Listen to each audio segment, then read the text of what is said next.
This famous Konyanamman temple has stood guard over Coimbatore for centuries.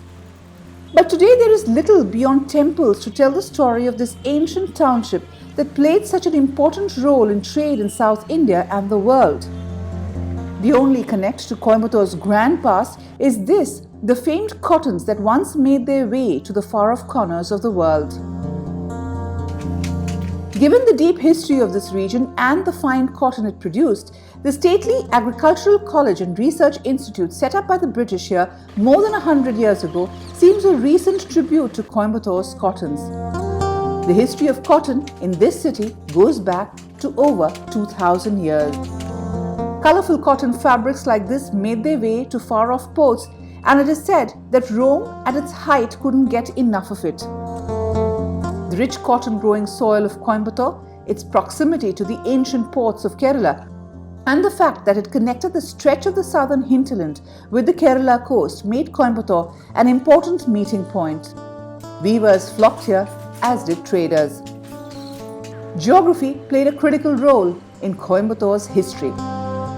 Archaeologist and epigraphy expert Dr. Jagdeesan, who has carried out excavations in the region, explains how the vibrant trade with Rome was pivotal for Coimbatore and how even the senators of Rome wore togas made of the fine cotton from this city. Roman coins பொறுத்தவரை 3rd century BC இருந்து 1st century AD வரையிலும் இந்த பகுதியில் Roman coins கிடைச்சிருக்கு. Roman coins மட்டும் கிடைக்காம அவர்கள் பயன்படுத்திய ஆர்னமெண்ட்ஸ் அணிகலன்கள் இந்த பகுதியில் நிறைய ரோமனுடைய அணிகலன்கள், அப்புறம் அவங்களுடைய மது ஜாடிகள், ரவுலட் வேர்னு சொல்லுவாங்க, மது குடுவிகள்னு சொல்லுவாங்க, அதெல்லாம் இந்த பகுதியில் அவினாசி மற்ற பகுதியிலலாம் நிறைய இந்த பகுதியில் கிடச்சிருக்கு. அவங்களுடைய கல்ச்சர் இந்த பகுதியில் வந்திருக்கு. இவங்களுடைய காயின்ஸு, ஆர்னமெண்ட்ஸு, அவங்க பயன்படுத்தின பாட்ஸு, இதெல்லாம் முழுக்க முழுக்க நமக்கு கோயம்புத்தூர் பகுதியில் நிறைய கிடைக்குது. The Romans would have marched through highways like this to trade. Records show that at the height of the empire, trade was so brisk that there was a Roman ship a day in Indian ports. Coimbatore's proximity to the coast, to the lush Nilgiri hills, and further afield to the great southern capitals meant that the Romans bought pepper, ivory, carnelian beads, and cotton from here. This, over time, caused a major crisis in Rome. The drain of Rome's gold led to massive political turbulence and an economic crisis. Indian goods were taxed heavily, and as Rome collapsed, so did trade with this city. Roman பேரரசு வீழ்ச்சி அடைஞ்சதுக்கு பின்னாடி, downfall of Roman empire வீழ்ச்சி அடைஞ்சதுக்கு பின்னாடி இங்கே வணிகம் இழந்துருது. இங்கே வணிக முக்கியத்துவம் போயிடுது. வணிக முக்கியத்துவம் போனதுனால கொங்கு நாட்டினுடைய எந்த பிஸ்னஸும் இல்லாமல் ஒரு இதுவும் டவுன் ஆயிடுது. கொங்கு நாடும் வணிக இம்பார்ட்டன்ஸ் இல்லாதனால இதனுடைய கல்ச்சரு, இதனுடைய எக்கானமி எல்லாமே டவுன் ஆயிடுது. அதனால் கிட்டத்தட்ட 10th century வரையிலும் கொங்கு நாடை பற்றிய சரியான சான்றுகள் நமக்கு சரியாக கிடைக்கல. Ancient Tamil Nadu was divided into 4 clear regions. The 7th century saw the rise of the Pallavas, and over time there was a triangular fight for supremacy between the Cholas, the Pandyas, and the Pallavas. Central to the power of any army at that time were elephants. The Chola empire builders were quick to move into Coimbatore. யானை maximum அந்த காலத்தில் யுத்தம் ஃபைட்டுக்கு யானை தேவைப்பட்டது. ஏன்னா சோழர்கள் தான் பேரரச emperor ஆகுது. அது வரையிலும் அவங்க சின்ன சிற்றரசர்களாக தான் இருந்தாங்க. சோழர்கள் தான் முத தமிழகத்தில் இருந்த அரசர்கள்லேயே பேரரச இம்பீரியர் சோழாஸாக மாறுறாங்க. அவங்களுக்கு யானை அதிகம் அவசியம். அதனால் யுத்தம் நடக்கிற போது யானைகள் அதிகம். அதனால தான் பின்னாடி கடாரம் வரையிலும் நார்த் இந்தியா வரையிலும் அந்த ராஜேந்திர சோழனுடைய படையெடுப்பு, அதேமாரி இந்தோனேஷியா, தாய்லாந்து வரையிலும் அவனுடைய படையெடுப்பு போனது. அது யானைகள் அவங்களுக்கு முக்கியத்துவம் பெற்றதை போருக்காக. While Coimbatore may have played an important role as a point of contact and trade in the ancient world, it regained its great prominence as a cotton weaving center only during the Vijayanagar times. With the establishment of the great empire, farmers flocked here from all over, attracted by the black cotton. Vijayanagar Empire was created in the 14th century AD, and towards the 3rd quarter of the 14th century AD, the empire started moving south in order to redeem Madurai from a sultan who was a tyrant. And say about 1370 or a little later than that, all these territories went into the hands of the Vijayanagar rulers, and the migration of Kannada and Telugu speaking people began in a big way, and they started moving in here for a couple of 100 years. And while they moved into Tamil Nadu and to western Tamil Nadu, they brought along with them the cotton seeds from their respective regions and started farming on cotton, started farming in the local dryland areas in and around Coimbatore, Erode and Tirupur, and they added to the cotton crop, to the cotton diversity. Rajesh, who has studied the evolution of communities in Coimbatore, explains how the flow of people changed the city and defines its character even today. The migrations probably took place through the northern part of Tamil Nadu. There is a place called Padavedu where there is a famous Renuka temple. Renuka is the tutelary deity of the Telugu speaking dryland farmers. So they passed through Padavedu, which was again a military garrison established long ago, hundreds of years ago. So they passed through that and slowly came to the Kongunad region. They must have halted in a few places and slowly moved little by little. But finally, say at around 1500 AD, they seem to be well ensconced in and around Coimbatore, because we find families like the PSG, living in Coimbatore at the beginning of the 16th century AD in a village called Krishnarayapuram. The influence of the Kannada and Telugu speaking weavers who came in waves is visible across the many looms of Coimbatore. This is the Ramalinga Saudeshwari temple of the Devanga community that dominates the weaving business in Coimbatore. Saudeshwari is the goddess of the weavers, and this was the area that many of them settled in as they came into the city. Today they are only wholesalers and traders here, and most of the old area of Shukravar Pet has a deserted, broken down look. You have to go to the fringes of the city to find the weavers that made the city so powerful. Villages like Punjai Pulyampati on the outskirts of Coimbatore are the closest links to its past. Even today, behind these walls, there is a thriving cottage industry. The swish of cloth being dyed into many vibrant hues. The job hasn't changed over the decades or even centuries, and a lot of the process is still painstakingly done at home.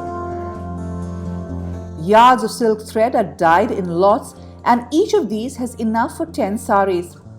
Colors are made using chemicals, unlike the natural dyes that were used in the past. But the most popular color are the age-old classics of dark pink or rani, reds and maroons, the dyers tell us.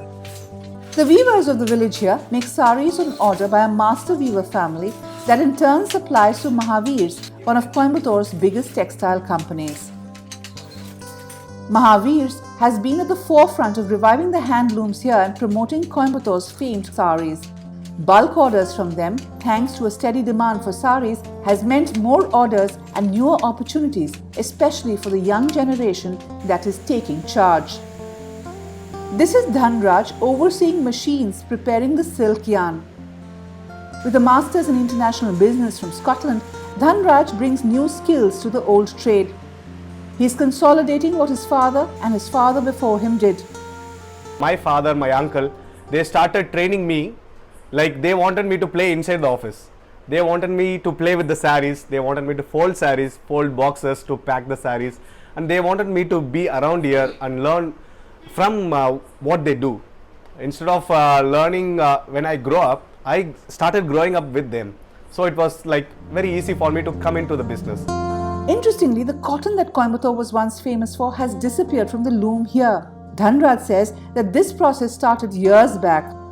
Growing affluence has led to a change in tastes. Economical factor was the main thing transforming the weavers from cotton to silk. Actually, the market has totally changed its view. So we had nothing to do with the cotton. So we were pushed into silk field.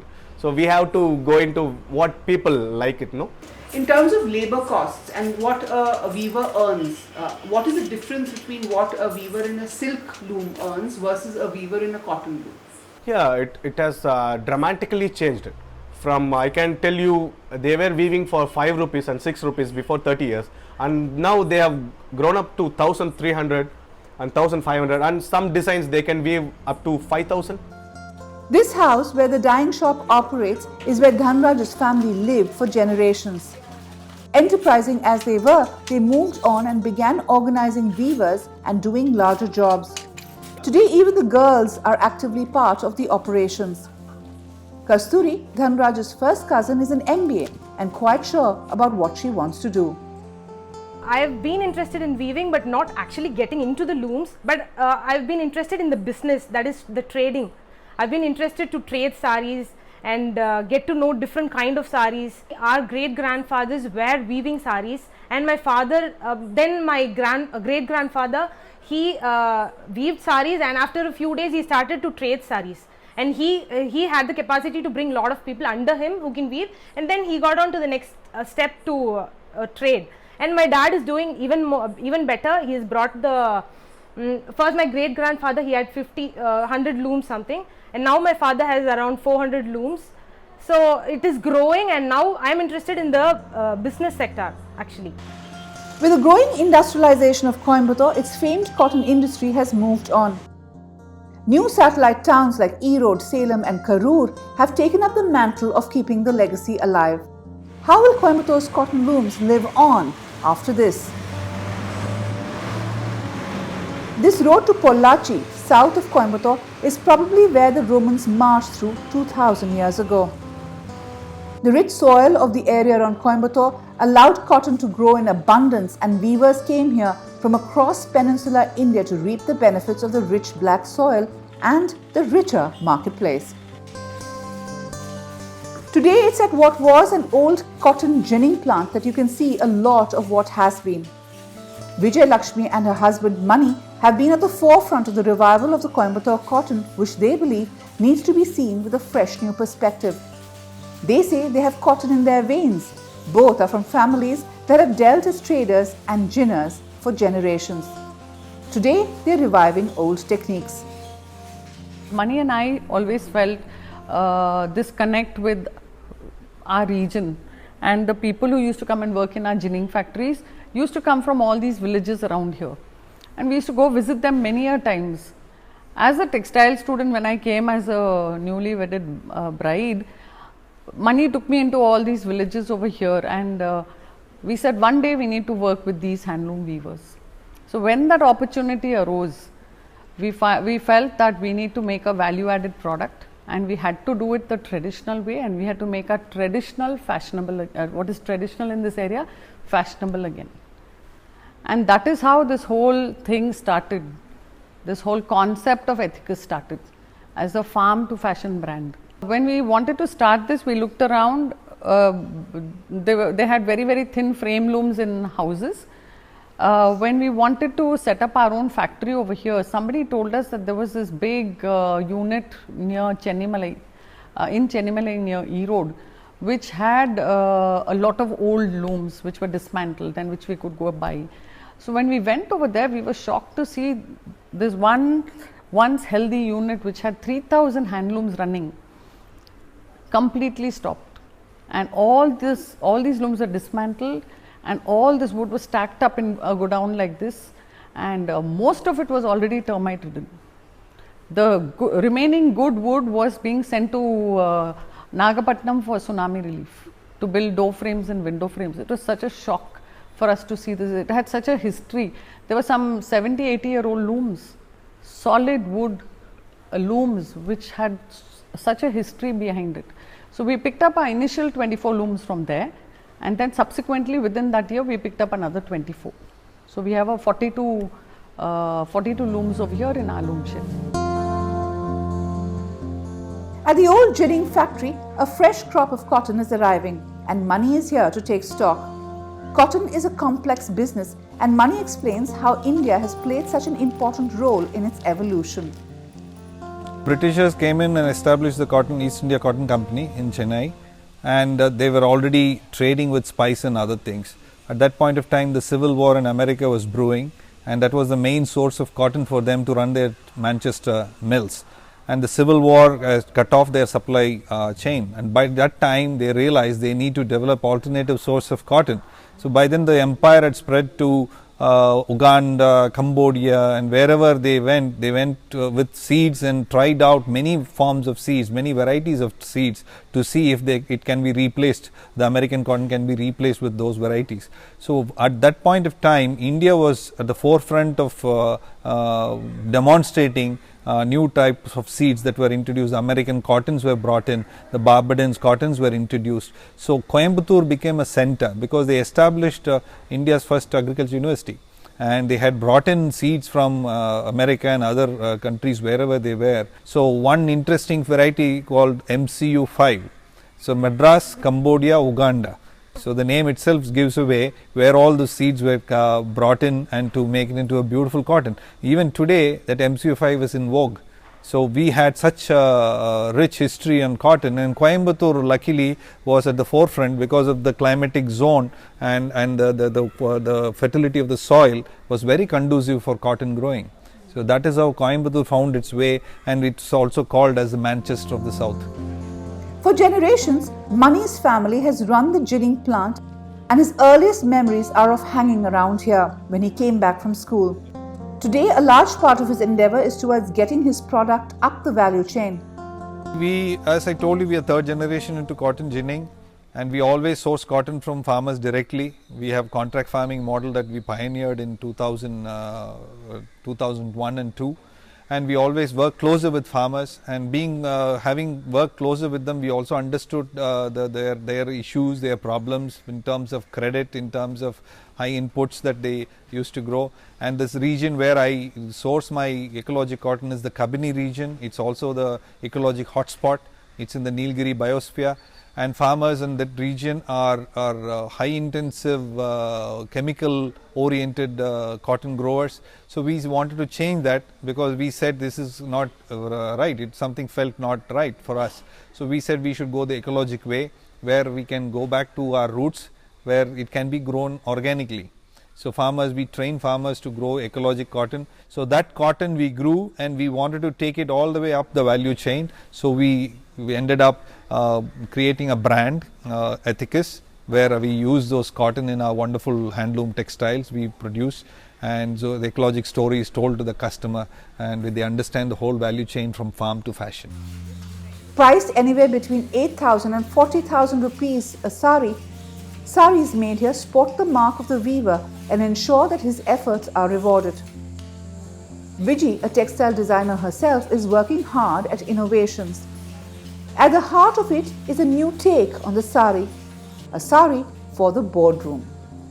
What we have really changed is the raw material, the quality of the raw material, the quality of the dyeing, the quality of our color sense, the entire color scheme.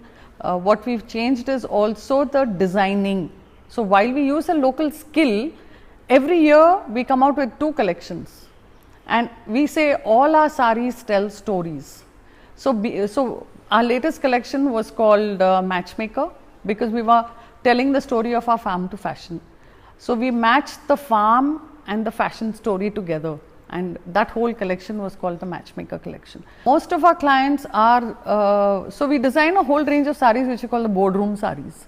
And these saris are worn by women who need to wear saris. Smart dressing is what we call our the entire look is smart dressing.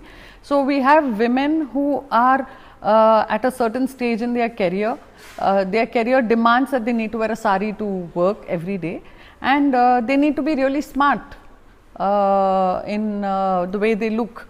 So that is the kind of a woman that we cater to. It could be a banker, it could be a lawyer, it could be a member of the parliament. Ethicus is carving a niche for itself. Meanwhile, it's the glitzy silks that are still flying off the shelves of the biggest retailers. This is the house of the first Finance Minister of Independent India, R.K. Shanmugam Chetty. His family owned textile mills in Coimbatore, and it is only fair that this grand old house is today owned by one of the big textile trading companies close by. The area around this house still has a number of trading houses, and textile is a dominant theme here. At Shantiniketan, one such trading firm, the owner tells us his business of supplying handloom saris to the biggest retailers across India has stagnated, not because of demand, but because of the number of weavers who are shutting shop. You can say one is this RMKV group, whose of course turnover is around 17 to 1800 crores a year. That is, they have got a group of shops, around 5 outlets they do have. And likewise we have Pothys, Chennai Silks, who are our big clients. And secondly, if you see, of course, there is a huge demand for handlooms. And see, we have been working for handlooms, but due to various reasons, weavers are just cutting down from this trade. And people probably they want to work for 9 to 5 job, and they are not much satisfied with what you call this type of working and a traditional way of doing business or a traditional way of weaving. And we face very good stiff competition with powerlooms, which are slowly overtaking this handloom product. But from our side, we are trying to keep this product alive with whatever best manner we can do it. But we face a lot of restriction in this sort of thing, that weavers are leaving our industry. Literally every day, one loom goes off. The fall in the number of handloom weavers around Coimbatore is not unique to the city. Across the country, weavers are shutting their looms as they search for better opportunities. Perhaps the only way to stem this is through a rejuvenation and a rethink, either by going where the market is, like the family of Dhanraj and Kasthuri are doing, or by making the finest and sew the most exclusive cottons. We also felt if we want this legacy to continue, someone should feel proud about whatever he or she is doing, and if you can't continue doing a thankless job. So we wanted to have something that would put ourselves on a pedestal and make us recognized by the customer. Oh, these are the people behind it. And thanks to Ethicus, within a short span of 8 years, people know us. In fact, we have 17,000 people following us on Facebook. People Google up and see who are the people behind Ethicus. So what is the story behind the label is something that new generation always wants to know. And have we been stuck with cotton? I don't think it would have been possible for us to come out of the cocoon. So I feel going forward, our business would be more focused on being at the front end, closer to the customer, and that would necessitate us to cut down on our volume based and what I call the rat race kind of business that we've been doing all the time. Mari's wife Vijay tells us that in the new world, the challenge they face is going beyond Coimbatore. As their high-end brand grows, they wanted to represent handlooms from across India. We are one of the first branded handloom products. So people until today have always identified handloom as per the region that it comes from. So it could be Coimbatore cotton, Kanjivaram, Chanderi, Banaras, not really as per the brand. Either it is designer led like a Sabyasachi or something like that, or it is as per the region. So getting a branded product into the market has been a challenge, I would say. Cotton, selling a high-end cotton product, because in people's mind, a silk as a higher priced product is quite readily acceptable, whereas cotton is kind of not yet such a, the mindset is very different. People, when it comes to cotton, people want something which is very, very cheap. The ability to create high-end cotton saris and sell it will mean more wages for handloom weavers, many of whom have moved to the otherwise far more lucrative silks if they are still in weaving. Sadly, despite all the efforts of the government, there is little translation of that on the ground. Here, Dhanraj says being educated helps, as he at least is able to understand the many schemes that the government has put in place to help his industry. The central government has not taken much effort to educate people what schemes are coming up, what schemes they can use it, and how they can approach the government. It's been like very difficult for weaver to reach the government. They have not given a straight route to approach them. It's been like they have been troubled with lot of paperwork where they are not educated what to do. So I think government can take more effort to educate them and to make the process easy. Actually, I have been going through all the websites, and I have been following all the government websites where they put up all the schemes and they give all the description what kind of schemes are coming up, what kind of loans they can give to the weavers, and we have the forms to fill. and I have been following that, and I have used for a lot of my weavers, and they have been used by that. Coimbatore, the old cotton hub of the ancient world, has moved far beyond textiles today. It is now a rapidly developing industrial center, offering far more lucrative opportunities to those who traditionally worked in looms. But it is perhaps a factor of the development here that there is more hope, fresher ideas, and greater ambition. Coimbatore's looms may not be as prolific as they were once, but they are still there, going strong as a new generation gets ready to take charge.